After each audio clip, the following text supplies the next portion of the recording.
Hi everyone, welcome back to my YouTube channel. इस video में हम क्या डिस्कस करने वाले हैं, financial year and assessment year.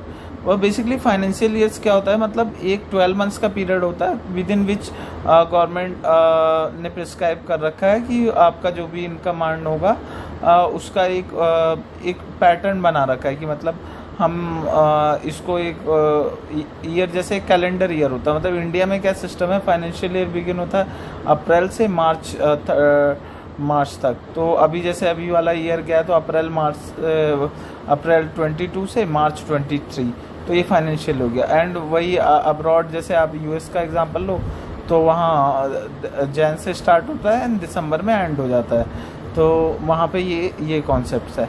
And similarly अब यहाँ पे एक और कॉन्सेप्ट होता है इंडिया में, असेसमेंट ईयर।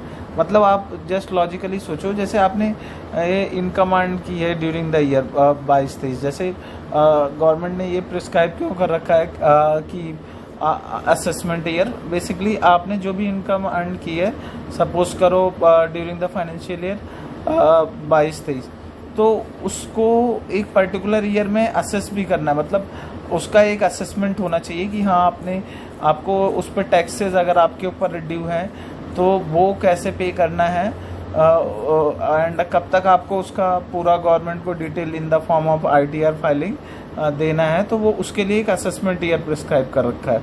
तो वो बेसिकली क्या होता है, जो फाइनेंशियल ईयर आपका एंड हुआ है जैसे 22-23, मैंने आपको एग्जांपल दिया है अप्रैल 22 से मार्च 23 तक, तो ये फाइनेंशियल ईयर था।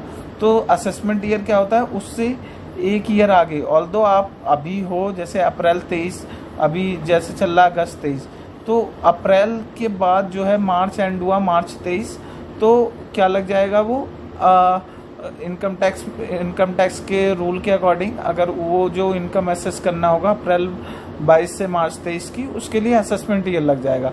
तो असेसमेंट ईयर क्या होगा, अप्रैल 23 ऑनवर्ड।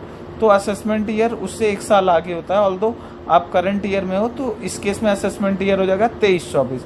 मतलब आपकी इनकम एसेस होगी 23-24। तो आप सिंपली ये समझो कि जो फाइनेंशियल ईयर होता है उसका एक ईयर एक्सटेंशन होता है असेसमेंट ईयर। मतलब अगर फाइनेंशियल ईयर 22-23 है तो असेसमेंट ईयर 23-24 है। तो एंड इससे मतलब रिलेट करो कि ये ऐसा क्यों है कि मतलब अप्रैल मतलब ये 22-23 ही चल रहा है अभी, तो इससे रिलेट मत करो। आप सिंपली ये समझो कि आपकी इनकम एसेस करने के लिए गवर्नमेंट ने ये डेफिनेशन इनकम टैक्स एक्ट में प्रिस्क्राइब कर रखी है कि असेसमेंट ईयर होता क्या है बेसिकली। एंड दोनों में सिमिलरिटी ये है कि दोनों वही 1 अप्रैल से स्टार्ट होते हैं एंड एंड होते हैं मार्च 31 से।